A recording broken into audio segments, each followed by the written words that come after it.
when you start a sentence, them, those, or they, whatever, 9 times out of 10, the next thing coming out of your mouth is gonna be jacked up. It's like, that's about the easiest way I can put that, because you're about to put a label on a whole bunch of people. Have you met all those people? No. The Village Square, a nervy bunch of liberals and conservatives who believe that disagreement and dialogue make for a good conversation, a good country, and a good time. At the Village Square, we talk about politics, religion, and race. You know, the topics your mom taught you never to discuss in polite company. Listen, at the Village Square, we make pigs fly. Welcome to Village SquareCast. This is Vanessa Rouse. Thanks for joining us for Political Football Inc. with the God Squad. Today we're going to talk about the political branding of everything and everyone. I'm sure you see it too. These days, politicians aren't the only ones who are asked to state their opinion on every single political disagreement in the headlines. Now it seems like every religious, nonprofit, and for-profit company has to pick a side in our cold civil war. Are you us or are you them?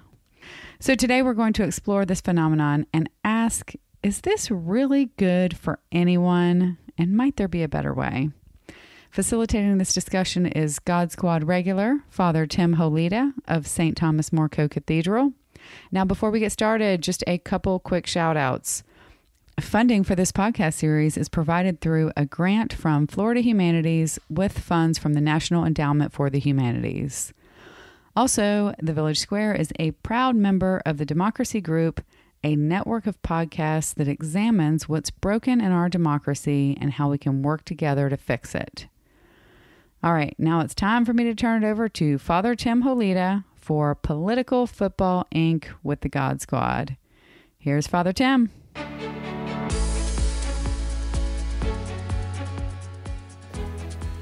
Thank you. So welcome to everybody. I want to introduce everybody. I'm Father Tim. I'm from the Co-Cathedral of St. Thomas More. We'll start on my right. I'm Stefanie Posner. I'm from Temple, Israel. Gary Shultz. I'm the senior pastor here at First Baptist. Jermaine White, I'm a minister at Truth Gatherers. All right. Welcome, Jermaine. Thanks for pinch hitting. So he said he's a little nervous. I think he can handle it. When I first saw him, I said, man, you're really tall. And he goes, I drink a lot of milk.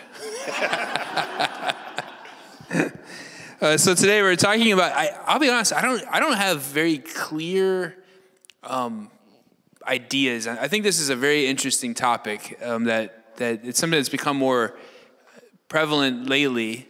Businesses, churches, and so on, standing up, speaking out on these issues, kind of demands from the online crowd. What's your stance on this or that?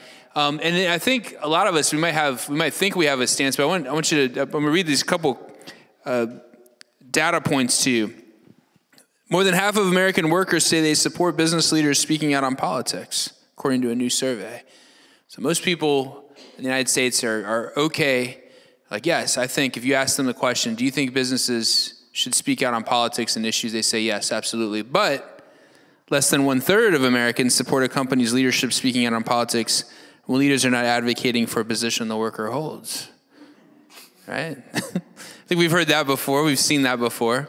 So, what really is the issue then? Like, we're okay with it if someone supports what I support, agrees with what I agree, but when they don't, I wish they would just be quiet and they shouldn't talk about it. And we hear this often, right? Like, I don't think they should talk about it. They should keep politics out of this.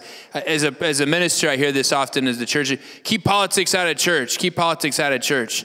Then those same people will want to advocate for this or that issue. So, again, it all depends on what politics you're promoting often. So I want to ask just our first question, just a basic question. What do you think, should businesses, should they speak out on issues in politics? Are there any limits in your mind to that? What does that look like in your opinion? Oh, okay, I'll go first. So it's interesting because I think I can speak as an individual, not on behalf of all of the Jews in the world, but as an individual, I don't have an issue knowing where a business owner sort of leans. I think it really does also depend on the size of a company, how that business owner's work ethic and business ethics relay down to all of the employees as well. But I don't mind knowing if an organization has an issue with, for example, selling Hanukkah products because they think that they don't want them in their store. There's a multitude of reasons why, but that's fine with me. I just don't have to shop there, right? I know. No, I'll build on that, and I'll be clear to say, too, I'm speaking for me and only me when it comes to that. But when you think of yes, businesses in general, I mean, if they want to promote a certain viewpoint or to stand up for something, it at least lets us know when it comes to that. I do tend to find it pretty wearisome. I try not to be cynical about it because, again, we're talking about businesses where they're trying to make the most money. And so I tend to look at that, kind of step back and never really know if a business actually believes what they might be endorsing, or they're just hoping that the majority of their customers will support it and continue to support the business.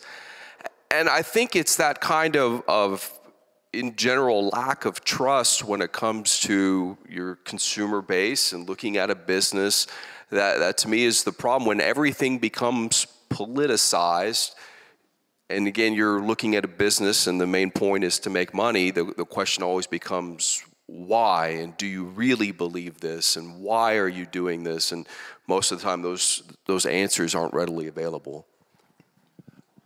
To kind of build on the my two co-speakers, I think, yes, it's okay for a business to do that. But to build exactly to what you were saying, I think it comes all down to their target market. Yeah. What are they doing at that time? Is it in their mission and vision? Like if you look at a Chick-fil-A, what they stand for, and they hold to that. If you don't believe in that, then like you said, don't spend your money here. Do you have other companies just like it's kind of the flavor of the month where we're going to stick our foot over here because this demographic is doing X, so we're going to try to capture some of them, but we're also going to put our toe over here because this other demographic is doing Y. How can we get as much value capture from what we're saying? How much news can we generate? What can we do to hit our overall mission of giving our shareholders the most money? And I think us as consumers, we kind of sit back and like, okay, I don't like that, so I'm not going to spend money here. I love that, so I'm going to go do money over here. And as employees, if it's so much against you, that if they're making so much money, they're like, okay, just leave. Can I add on that just a little bit? Because I know that there are some businesses as well, whether they're in person or online, where I know that they give a portion of their sales to nonprofit organizations. Feeding children, for example, is a great one. So how do we balance that difference, right? Do we know all the ins and outs of that organization? Maybe not. But do we want to support an organization that's giving to charity? Where's that line, right? Who's running that charitable organization? We don't know. I think it adds another piece of that to it. Right.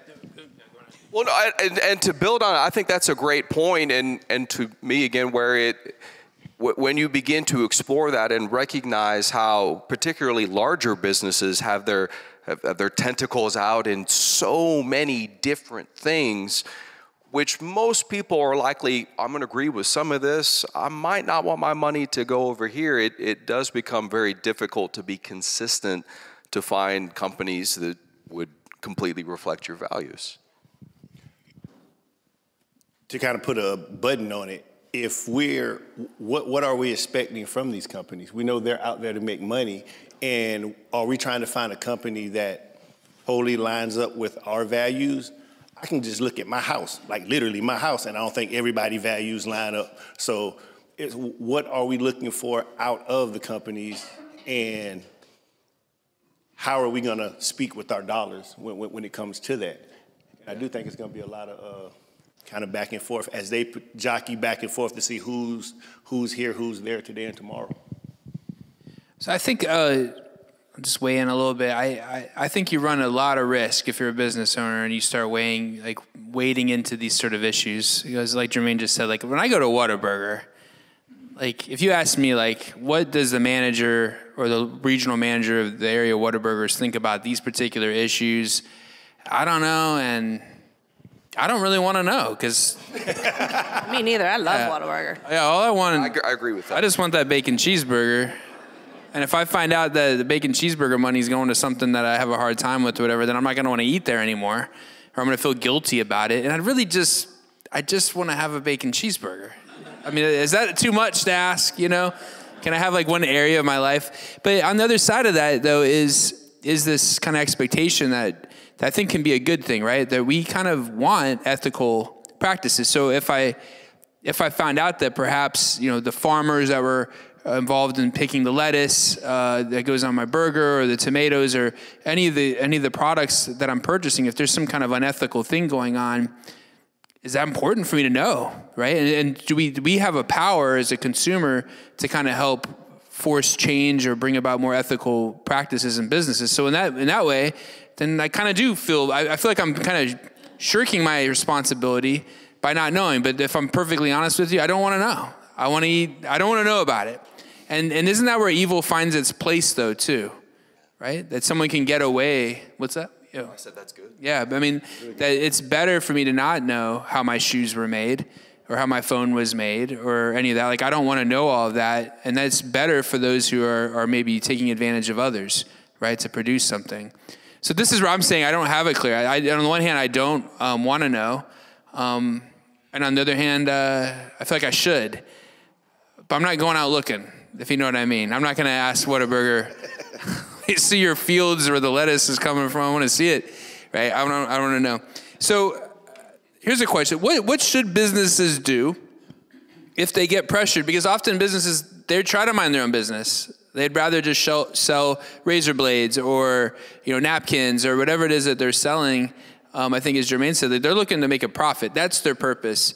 What should they do if they're the mob online or whatever? You say, what's your stance on this issue? You mean if they don't wish to share that information publicly? Like if they're trying to stay away from it altogether? Sure. I think they can. I think they can say, we value our employees and their perspectives. We have our perspective. We all have the individual right to vote, and that's how we make our choices. And I think for business owners, you know, they do have to consciously think about who they're voting for because it's going to affect how the day-to-day of their business is run. But I think they have every right to say, no, I don't want to put anyone in a box, right? I don't want to polarize because it continues to polarize the nation. It's like just another way for people to do that. So I get a person saying, no, I don't want to say anything at all. It's my choice. And I think that's important, not just for employees. I mean, when you consider that and a care for your employees who might agree or disagree with you, but for your customers as well. Right. And again, it comes back to the ultimate, which in my mind, goal of a business is to make money, to make a profit. I hope there's ethical issues where you're serving a community, where you're doing good things with all of that. But when you're trying to have the broadest base, both of employees and customers, I think that's perfectly legitimate. Yeah. I kind of see it two ways. I think, one, if the question or the issue ties in with your mission, vision, and values, which is stated online, and that's what our company stands for, and that question comes, then you address it. Hey, we believe X, Y, and Z. That's what our company was founded on. When everybody took the job here, they read that, they know that, that's who we are. But if it has nothing to do with that, then do like politicians, everybody, just pivot to something else. So you know what, that isn't in our purview. We really don't speak to that because we have people on both sides of the letter 6 or 9. It just depends on where you're standing at on the floor. So we have people on both sides of it, so we're just kind of staying out of it. And it's a personal preference. So I think they can pivot, or if it speaks to what your company's doing, then address it. So I think sometimes when this comes up is, I just think there was an example I know recently, but let's just say this has been going on lately, banking, PayPal, which are necessities to function today in society. So if you're, let's say, running a social platform or promoting some sort of cause or something, do we think that the banks have a right to not do business with particular people based on what they're promoting or their issues or their values?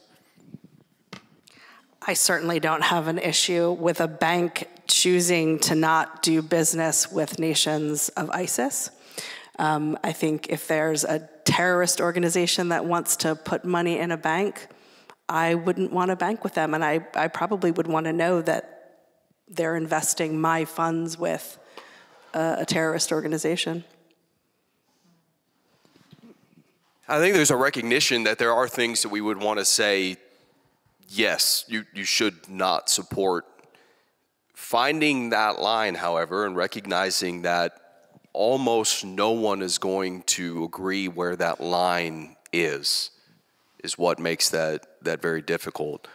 Because I would completely agree, Stefanie, with what you said, and I would want to know.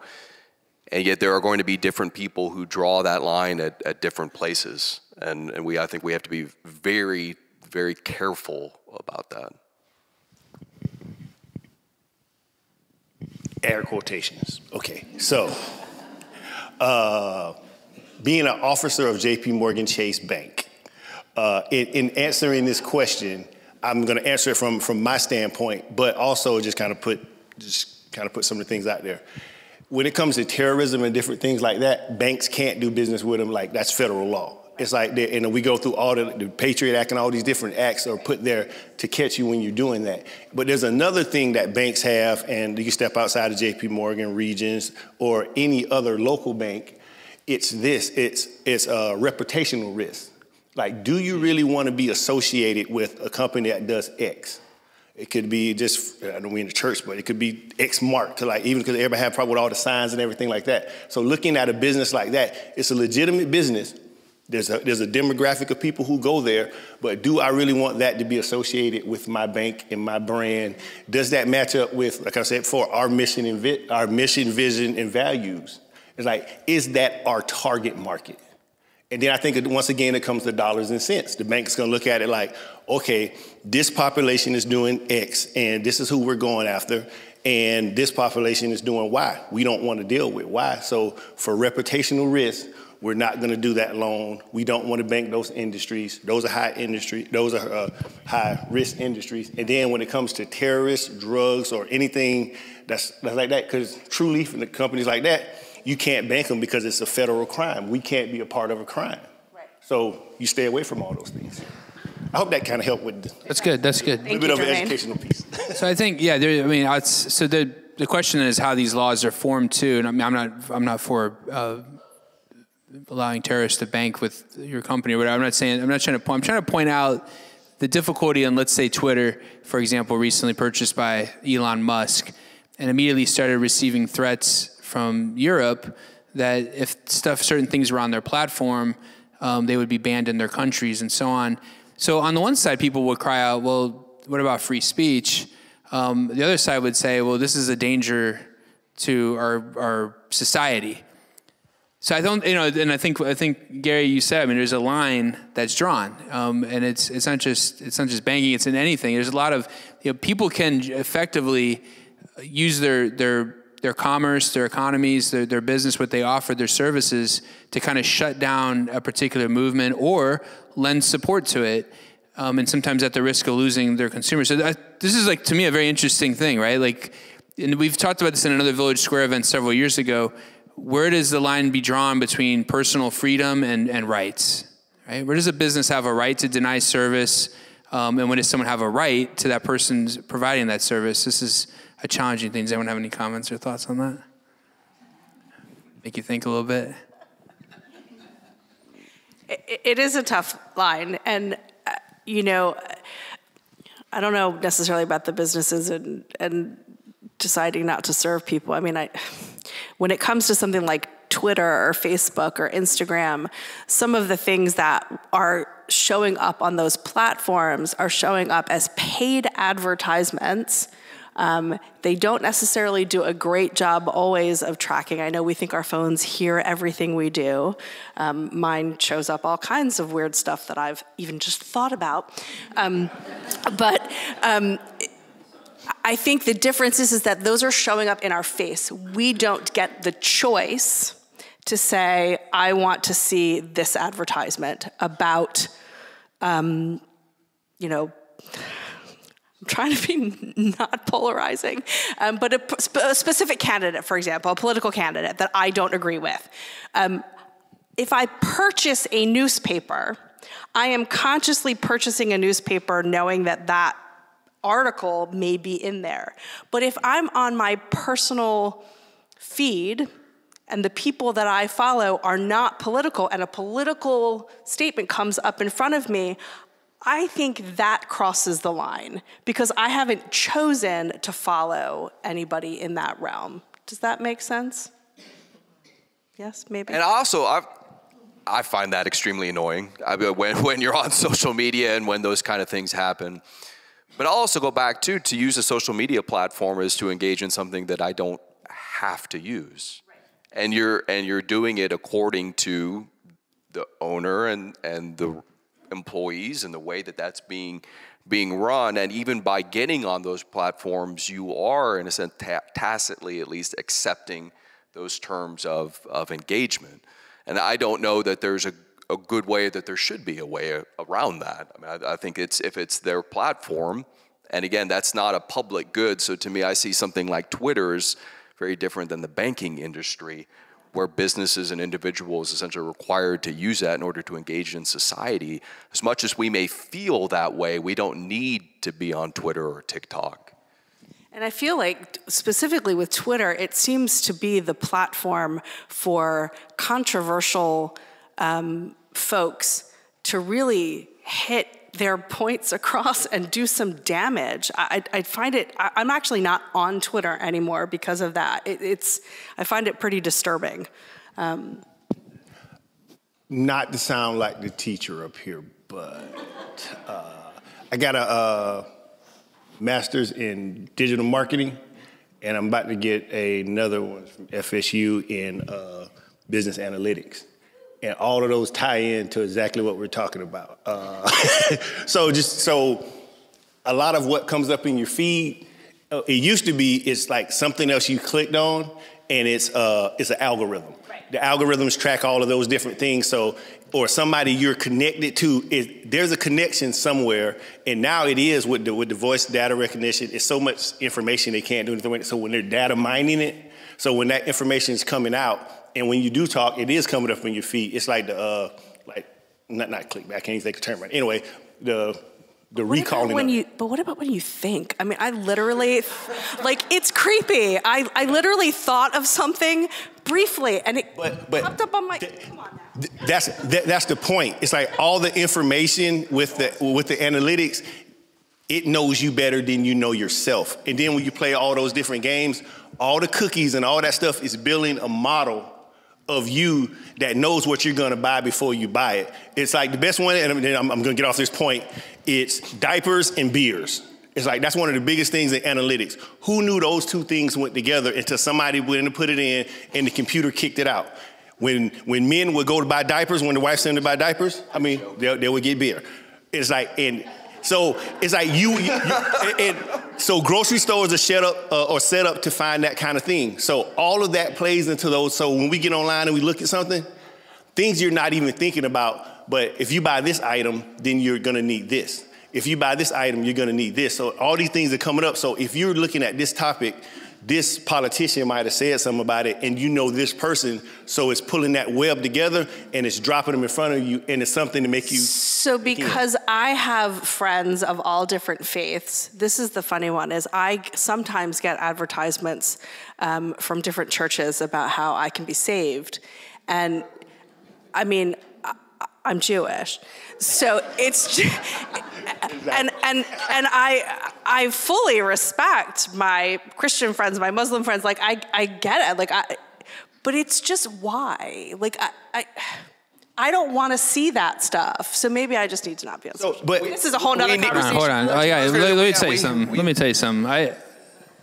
Someone explained to me why it is that when I go on this particular news source, I get ads for these Ukrainian women. Like, it's like because they heard that you were Ukrainian. That might not be the website. It's like we'll keep it a secret. It's like, age is a number. I'm like, what? I'm like, what did I click on? This demographic keeps popping up. I don't understand. It's making me nervous. That was just a refugee website. Did you want to say something?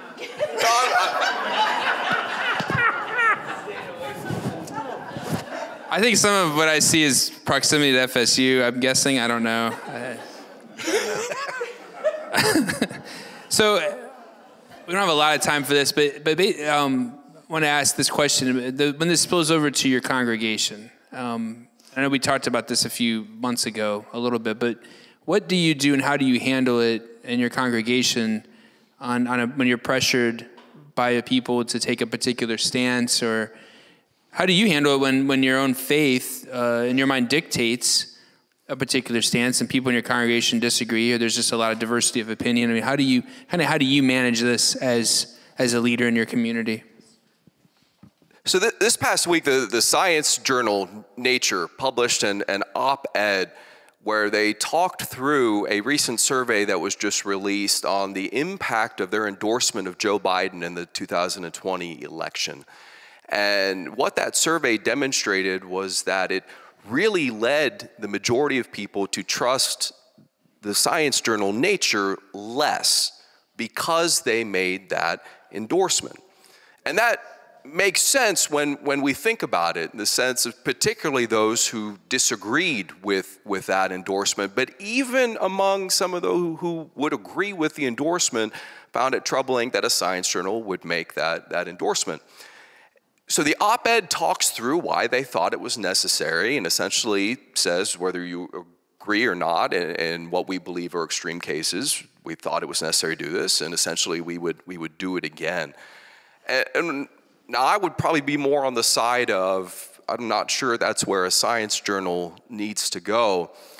But on the other hand, I appreciated the op-ed for the sense of, we believe that our values and our missions dictated that we take this stand, even if it upsets some people. And so think about that as a pastor. Try to be as nonpartisan as possible, because of course as a Christian, to believe that Jesus is king and that we are members of his kingdom and that his kingdom is coming, those are all political realities, and the Bible speaks to those things. And there are certain issues that are spoken of a lot in Scripture. There are other issues that aren't. So for example, when it comes to something like the sanctity of life, which I believe is directly addressed multiple times in Scripture, take a stand on that. On the other hand, I don't believe the Scriptures say anything about how we should best tax people and what that should look like. Now, I have different political opinions about that, but so I would look at that and say, much more willing, and we need to take a stand over here on what we need to take a stand on, and speak truth in love and try to love in truth. But we need to be really careful as we can be, not to take the stand on those things that aren't on that same level. And I think that's sometimes where we get that kind of pressure, we get in trouble. We have to be willing to say, no, this is where we are, this is why, and we're going to try to be as consistent as we can with that. Because all we can do is try to be as consistent as we can, because of course we're human beings too. Yeah, and I think too, if you consider all of our roles in our congregations, we teach people biblical text. We teach people biblical philosophy and modern aspects of those traditions. And so our jobs are not to say to our congregants, this is what it says, this is what we believe, this is how it's going to be, and there is no other. I mean, I come from a tradition of thousands of years of people arguing with each other about things, okay? So I think ultimately we teach our folks what our traditions say, and because God gave us all the right to choose for ourselves, we trust you to make those decisions that are best for you. But we shouldn't say, this is the line. And I actually take some issue with, my own tradition has a group that speaks out politically on some things. And I feel like it speaks to our theme of justice in Judaism, but I think it walks that very fine line. You know, I have congregants who are very conservative, and I have congregants who are very liberal. Neither one of them is wrong. And when our traditions get involved politically, I think it polarizes people. And that's the last thing. There's way too much that brings us together that we should focus on tearing people apart that way. That's good. I totally agree. Actually, both of you said a lot. In having some of those conversations, like you said, I pull to, this is what binds us together in our faith. And this over here might be my opinion, it might be this person's opinion, but this is an opinion. But this is what binds us together in faith. So I'm not gonna go against what our faith says. This is what our faith says, and I can show them where it says that, and this is why we believe what we believe. Now, when it comes to the back and forth about things that we don't talk about, I go back to the 6 and the 9. It's like, as you move around in the circle, it's gonna change. Like who's to say who's right, who's to say who's wrong. And then I point out anytime, when it's speaking to polarism, anytime when you start a sentence, them, those, or they, whatever, 9 times out of 10, the next thing coming out of your mouth is gonna be jacked up. It's like, that's about the easiest way I can put that, because you're about to put a label on a whole bunch of people. Have you met all those people? No. So that's just the way I explain it. I work a lot with the youth. I break a lot of stuff down to the LCD. So the lowest common denominator. That's the way I understand it. So it's when we're having these conversations, I just think about it. Because exactly what you said, at my house, on one side, which is liberal, I'm on this side of the fence, arguing one way, and then when I go to the other side, I'm arguing the conservative way. I'm going back and forth between the two. I know they probably just sit there. I said, why don't I just move and y'all just yell at each other? But it's just that simple. I always go to the they, the them, and the those. And if we can pull that out of it and just speak to this is what binds us together, and even in our arguments, let's find the things we have in common and what we can pull out and what we can work together with, and just lead with that, and then just leave it there for them to make their decision, because I get one vote, they get one vote, and we just keep it moving.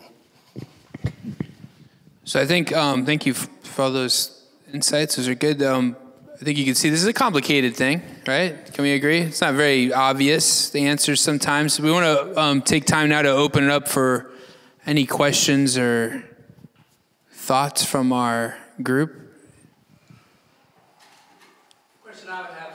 Oh, you got a mic coming. Hold on one second. You got a mic coming. It's coming at you. My name is Watch Mike. It. It is. He's a punter. Okay, my question is related to what we're just talking about, which is what goes on more and more and more is in the difference of opinions and so-called values. What happens is this side, whichever side it is, sees the other one as the other. How do we, as a community of humankind, overcome that tendency to look at people with whom we don't agree as the other? I was just saying, if you are a person of faith, I think you know that we're taught to embrace the other, right? You include them. For Jewish tradition, you know, you embrace the other, because like we were in the land of Egypt and we were the other, so we want to embrace like we're embraced. But even if you are not a person of faith tradition, you can be a person of human tradition and see a person for their value just because they are a human being. So the conversations that happen, all the yelling and the screaming and the them and they and all of that, if we can take a step back and see that spark of humanity in people, spark of divine if you're a person of faith, and listen, shut our mouths for just a second and listen to what somebody else has to say, we might have some sympathy and understanding for it, and we might change our perspective.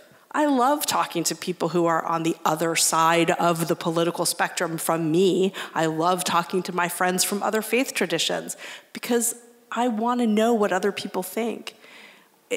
I think we just have to have respect for each other. Tough. Your last point, everything you said was great. Like your last point is kind of where I was thinking about going. It's like I can't, when I talk to somebody about talking about things like that, not speaking to the mass, but the best way to find out is find somebody who is different, who don't look like you, who don't vote like you, who don't dress like you, and have a conversation with them. And don't focus on what's not the same. And like I said, I talk to the kids a lot. I talk to the kids, I say, if you back up far enough, you're gonna find something you have in common and start there. If you gotta get back to, we both breathe air. I like air, you like breathing air? I like breathing air too. It's just like start there and work your way back down. You will find in many instances, you have more in common than you have that's not in common. You have more things you do alike than you don't. And then you start to see that person as a person. You humanize them and then start your conversation into some of the tough conversations. It's almost like an icebreaker, your introduction. Find out what we do well together. It's like there is something that we all can get behind, and from there, let's build on where we're trying to go. No, and as a follower of Jesus Christ, I mean, that is exactly what Jesus leads us to do. It's a tragedy for anybody who would claim the name of Jesus who doesn't do that. I mean, Jesus leads us to, he commands us explicitly to love everyone, and especially love to those who are different than you or might disagree with you. And love is a tangible, real thing, and that's based on the truth that every human being was created on purpose by God and has dignity and worth. I mean, those are fundamental values. Think of particularly the image of God of everyone up here. Thank you. Hi, my name is Matthew Isbell. So I was kind of curious. There was a situation about a month ago where the president of the Lutheran Church, the Missouri Synod, he, after the church has been sort of battling with some white nationalists in some of the different denominations, like in Kentucky and Wyoming, the president has basically come out and said that anybody that's considers himself like a white nationalist, a racist, and some of these people have been trying to become leaders of congregations, they should be excommunicated from the church, the faith, and everything. They took a very hard stance on what they feel was like we kind of get to this issue of like, where's the line? And they clearly said, okay, that's the line. So what do you guys think about that? Like as a church, if a church has to deal with those sorts of very destructive elements, how do you deal with it trying to make sure you affirm your own faith beliefs while also making sure you take a stand that doesn't risk alienating more people? Like maybe there's people on the fence who get upset by that, so. Well, can I answer? I'm sorry. Sorry, white nationalism is in no way a Christian concept. And I think that if a church, sorry to speak for my Christian friends, but I feel, and this would go for a synagogue as well, I think if someone comes in and says, this is my belief that I hate someone because, we don't hate anyone, right? And just because somebody is a different color, a different faith, they look different, they dress differently, that is not a reason to not let them be a part of your congregation. But for somebody to say categorically, these people should not exist, I think that we have every right to say that is the line we draw. We draw the line at hate. No, you may not enter the building. Sorry. No, amen. Well said. No applause, folks. No applause. Yeah, no applause. Thank you. And I would also address there are all kinds of issues that, as people of faith, we ought to be willing to take a stand on, even if it alienates people.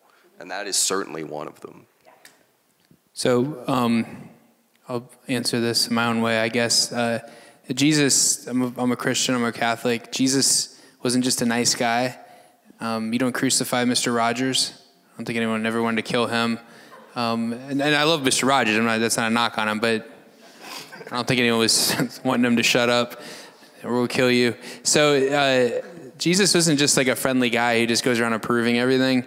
So he had stances, and our church has something called the catechism. We have doctrine, we have dogma, we have beliefs, and so it's clearly defined. So in our situation, it's very simple because there's an authority structure present, and so that's just the way it works. So like if it's not just open to interpretation. Some things are. There's like degrees of authority in our church. But there's some things that, well, you hear the word dogma, which has a negative connotation. But all of you have dogmas, I promise you. We just heard one, and everybody applauded, right? We all have dogmas that we think, if we're going to draw a line here, like this is the most important thing that we're all going to be united on. And that's what we as Christians have, are certain truths that we believe, like, if you don't believe this, then you can't call yourself a Christian, right? And I would think, yes. Like, so for me, it would not be a difficult thing at all to be able to say, like, no, we're not okay with this, and you're out, or you cannot be a pastor, you cannot, But the other thing, too, is our doors are always open. So people, whenever someone comes to me and says, why can't I receive communion in your church? And I'm like, you can receive communion. I'm happy to help you do that. You just have to become Catholic. And they'll say, well, I don't want to be Catholic because I don't believe in this or that. And I'm like, well, all right. I mean... then I guess you're not in communion with me, you know what I mean? And that's okay, and I can be okay with that. Does that make sense? Okay. I think the challenge is, with some, and we've seen this recently, is some churches don't have as what, like a high ecclesial structure, and so it becomes more of an issue of like, who makes the shot, who calls the shots here, and how does that all work? Thankfully, well, it has its own issues too, believe me, having an authority structure, but... So, good topic, particularly in what's going on in the state right now. And I speak of investment firms that are ESG and all the controversy of investment companies that started years ago, long before the current environment, that decided we're going to invest clients' money, but we're going to try to have other parameters on environmental standards, social standards, and find companies make money for our clients, but yet have a conscience. Currently, some are saying that's really bad, or at least it's not, I'm a state of Florida retiree. I'm thinking my money's not going to be invested that way in the future, perhaps because of some of the politics. So this thought of companies, but an investment, is there something inherently bad given our conversation today of a firm that wants to invest and make stockholders money, but also wants to have a conscience for social and environmental issues? I worked briefly in the financial services sector, and there were mutual funds available that were conscious of these certain kind of values. So there was one, like the Knights of Columbus, for example, which is a Catholic fraternal organization. They're careful with their investments and where those investments go.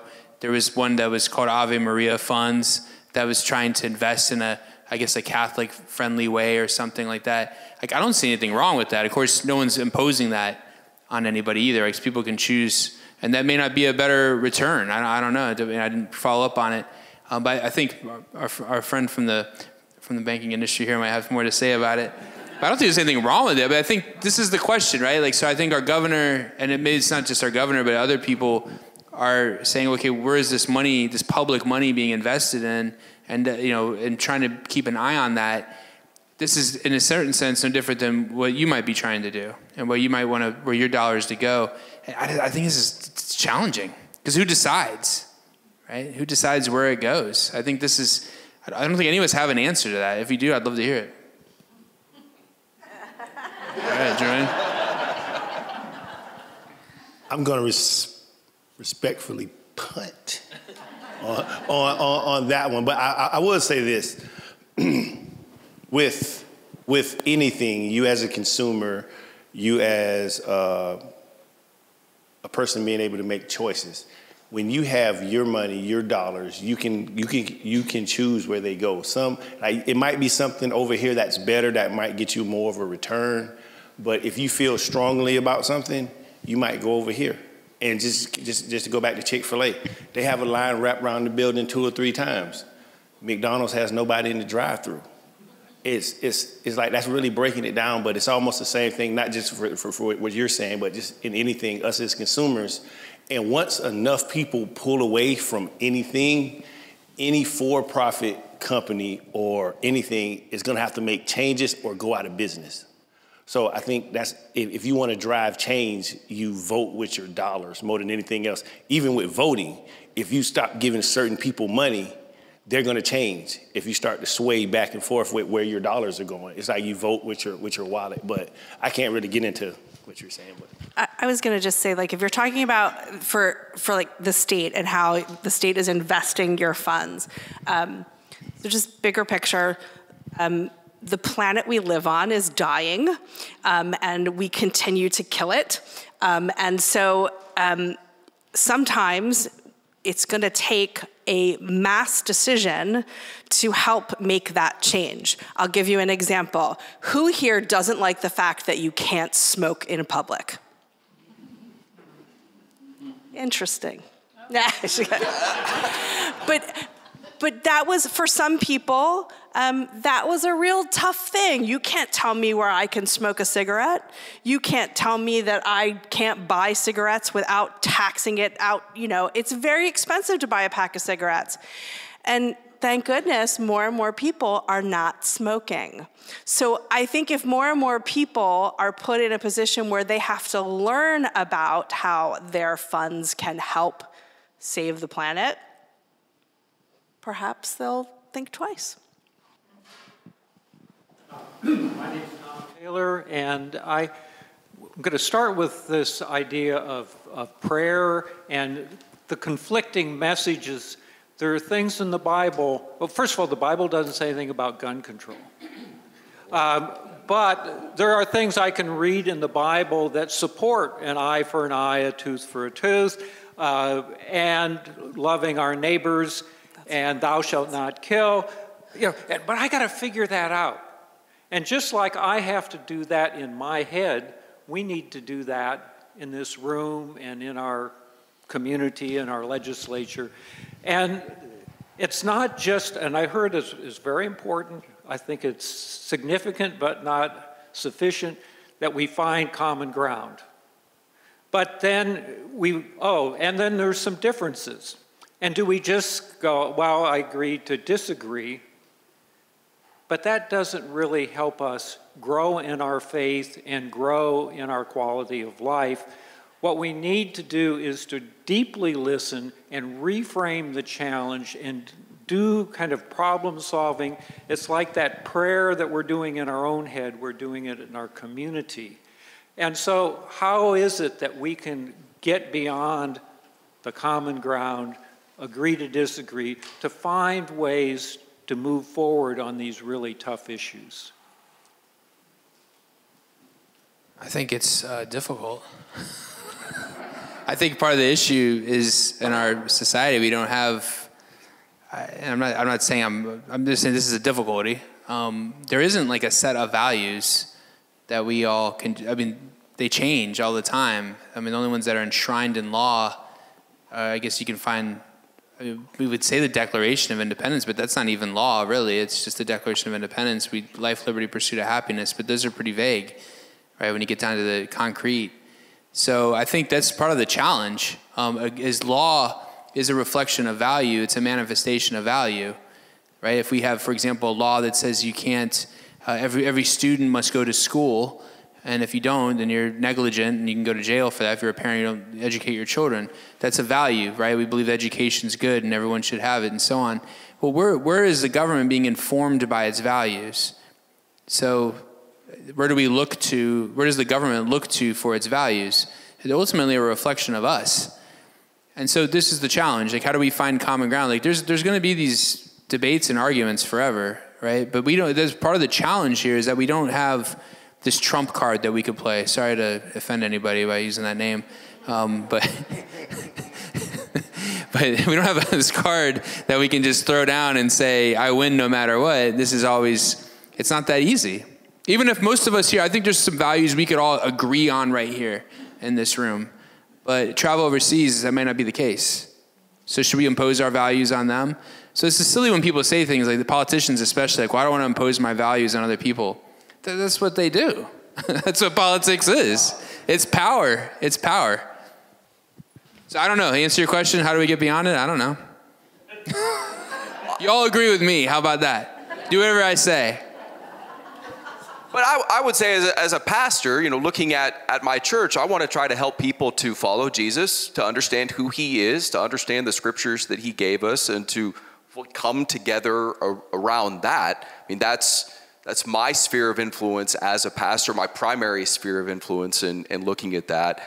And so as a faith leader, that's what we're trying to do, but we also live in a pluralistic society and believe very strongly that I want to have the freedom to worship Jesus and follow him, and I want other people to have the freedom not to do that as well, because we live in a pluralistic society. But those are completely competing worldviews where we're going to disagree on a number of things in a way to go forward. And in a democracy, in a pluralistic society, we have to, at a certain point, agree to disagree and treat each other with dignity or respect, or it's not going to work. One of those ways is going to trump the other. I'm going to use a Christian terminology here. Turn the other cheek. Sometimes you have to walk away. You can have the conversation over and over and over again, but if you know in your heart that you can't affect any change, if that person is not affecting change on you and the conversation goes nowhere, sometimes you do have to just walk away and rethink how to approach. My mindset went to, it's like we're talking about walking away, we're talking about Christ. It's in the conversations and we get to stalemates. It's like I can go back to me, like I'll just be transparent. Like me and my wife, when we're talking about something, somebody has to submit in the conversation. Somebody has to humble themselves to, okay, we're not going anywhere. So who's willing to submit for the common good of everybody? And like you said, when it came to smoking, it was pounding and pounding, and they got it. It's like, okay, I get it. So how do we get to the I get it moment? Somebody has to submit. And sometimes you might not get what you want, but if you got a working relationship, they might get what they want. Sometimes you get what you want, and that's how things go back and forth. But when everybody's polarized in their corners and they see, I go back to it, the them, they, and those, and names going back and forth, we get nothing done. So how do we see this person over here? It's like, you know what? I know you don't have harm, like my harm in your mind, and I'm not thinking about harming you, but I see your point of view, you see my point of view. Let's work together to move to the next thing. And sometimes that might be you submitting before you ask somebody else to submit. Compromise is tough. Okay. This is my first time attending one of these meetings, and I was very curious as to what actually happens because I'm very much involved in a special project. But I totally believe that everything we say, everything we try to do, life is very simple. It's either one way or the other. I have good friends who think just the opposite of what I think politically, but we don't get into conversations because it would not be good. But I believe in the power of prayer. I had something happen in my life that turned my whole life around, and I strongly believe that I can't believe I'm saying this, but that we can't solve any of these problems that are going on today. We can try to solve them, but it's impossible to do it without God's help. And I think we really need to pray and ask for some guidance and to give our leaders some guidance, because at my age, and I'm no young chick anymore, but I am so frightened for our country right now. And that's why I'm trying to get involved. Normally, I wouldn't even do anything like this, but I'm so scared about what is happening to our country today, and I think there's only one way out, and if we don't all get together and pray, and see if God can turn this thing around and help us all work together and love each other. I mean, it's awful what's going on in the world today. So I'd like to know how important you think prayer would be to solve this problem. I think prayer is the number one thing. It's like, how do you know where you're going if you don't get the right guidance? It's like that's your GPS, your God positioning satellite. So I actually don't think prayer is the way. My tradition, we have a tradition of prayer, which sort of, we pray for the status quo, like we pray for the rain to continue in the months it's supposed to continue so the crops will rise. But we learn, we study, and I think through learning and teaching others is how we get to that place of helping to make the change. I'm not saying don't pray, don't get me wrong, but my tradition is not one where we can just say, God, please help us, we're gonna do this. It's not that simple. I think it's a matter of action. And in Judaism, we are commanded to fulfill mitzvot. Mitzvot doesn't just mean good deeds, they are commandments. There are 613 of them, not just 10. And that goes for Christian tradition too, right? You guys have commandments that you fulfill. And I think it's through the action of fulfillment that we can communicate with others who, whether they have the same faith tradition or no faith tradition, and help to heal. It's my tradition is we are challenged. Part of it is to fulfill tikkun olam, to heal the world. We're not allowed to stop until that happens. So, and as a Christian, it's both and. We absolutely should pray. We absolutely need God's help, and we absolutely need to live out our faith with God's help. And one of the ways that God works in the world is through his people, and recognizing both of those things. I just want to touch on like one thing. I think just from my understanding, you tell me if I'm wrong. It's like I think for what I felt when she was talking about prayer, and just like prayer to that. I'm going to quote somebody the Bible say, faith without work is not dead. I mean, faith without work is dead. It's dead. And saying it's dead, like, and kind of studying through that, this is kind of how my mind works, excuse me. It talks about breath, like breath being blown into the person. It's like an intimate thing. So in prayer time, and like whatever the situation is, getting intimate with whatever that situation is, learning the ins and outs and everything about it, just like you were saying about smoking. Once everybody learned the ins and outs of smoking, it was like, you know what? I probably shouldn't be doing that to my body. You know what? Our company probably shouldn't be doing all these different things. So getting to the ins and outs and getting personal with these things might help when you're having a conversation with somebody else and you're trying to pull them to your side of the argument. So I think what everybody's saying is just kind of ties together like that way. It's like not just as a generic term. Am I wrong on that? One comment you made that I find interesting. You're like, I'm just terrified about what's going on. I hear confessions, and I can't say anything much about that, but I'll just say this.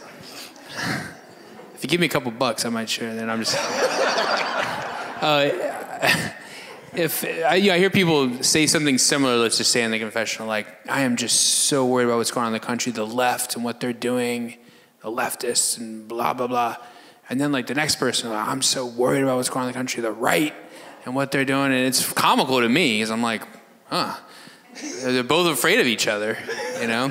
Who's winning? You know, I don't know. So I mean, the world's been messed up. And I mean, there are problems in our country. There's also good things in our country. And I think prayer is good. I'm a priest. I believe prayer is good. But I think agreeing with Stefanie too, we can't just, that's all that we do. We have to act. You know, and we have to do something as well. So, yeah. My name's Michael McBride, so I am Mike. I want to go back to the them and they. It seems like this has evolved, especially in the political and business realm. How can we de-evolve it? How can we go back to the individual, the connections that you're talking about? Right here. Exactly what we're doing, I think, is how you do that. I didn't know these people before I started being on this panel. I guess like 13 years ago, I did an interfaith, a Jewish Christian teaching series with St. John's Episcopal Church, and I met the associate pastor.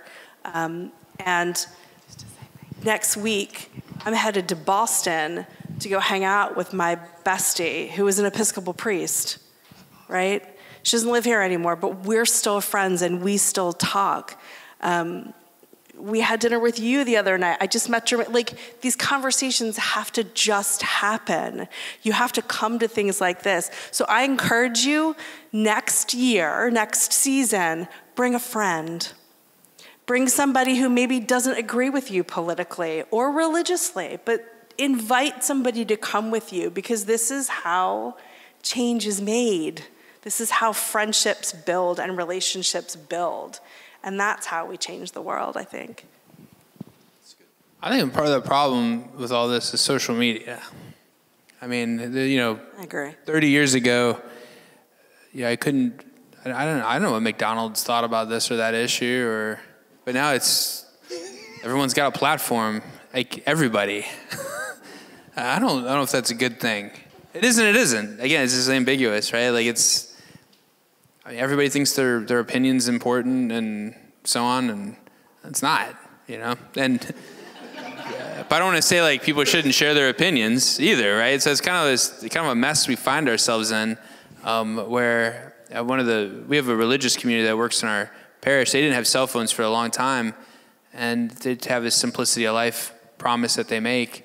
But at a certain point, their adherence to that was creating trouble, because it's becoming so part of our society to have a cell phone that they had to get a cell phone, but now that's interfering with it, you know what I mean? So this is difficult. So how do we get over it? I don't know. I wish we could get rid of social media.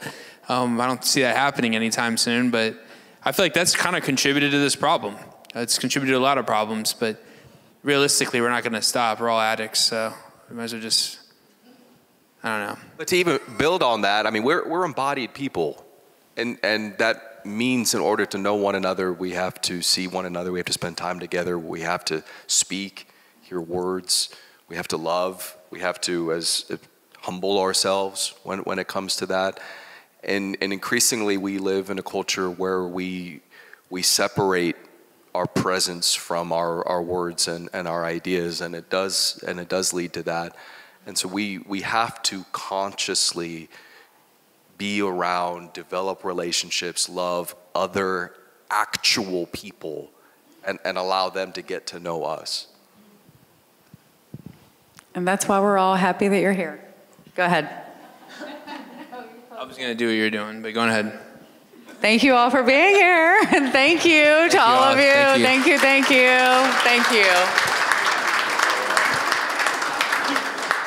very much. Hey there, Vanessa here again. Have I told y'all lately how much I love the God Squad?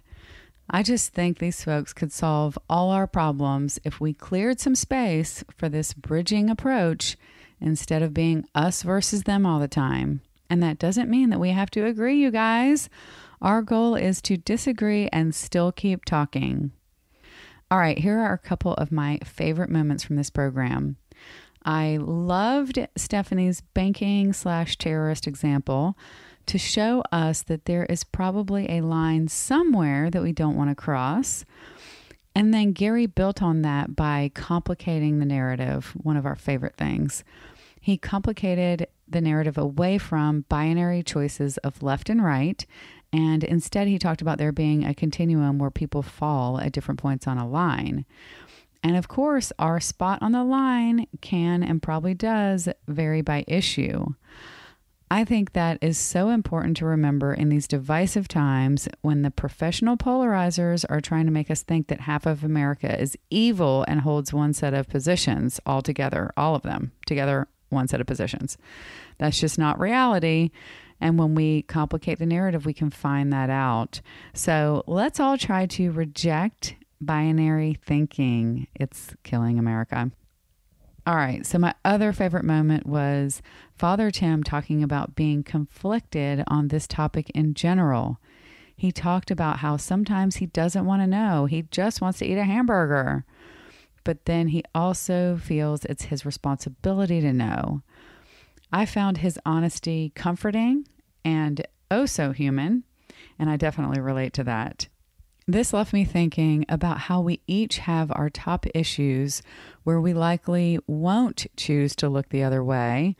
But on the other hand, if we're expected to fall on the sword over every issue of our quote-unquote side, we will probably never eat out. We might have to make our own clothes, et cetera, et cetera, et cetera. So can it be okay for people to have their own areas of passion? And do we have to judge so harshly when our passion areas don't line up? Big things to ponder, y'all. I also thought Jermaine's comments were exceptional, but you couldn't tell it was his first time on the God Squad. And y'all, we totally lucked out with having a man of faith and banking expert all wrapped into one person. I should be acting like that was planned, but now you know my secret. All right, now my final thought to leave you with. Over the weekend, I was in a group of people debating the Budweiser trans bottle, and it reminded me of this God Squad program right here.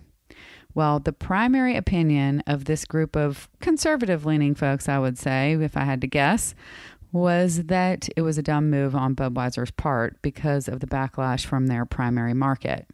So I found myself wondering, did this start as a marketing tactic, and perhaps did Budweiser misread their audience?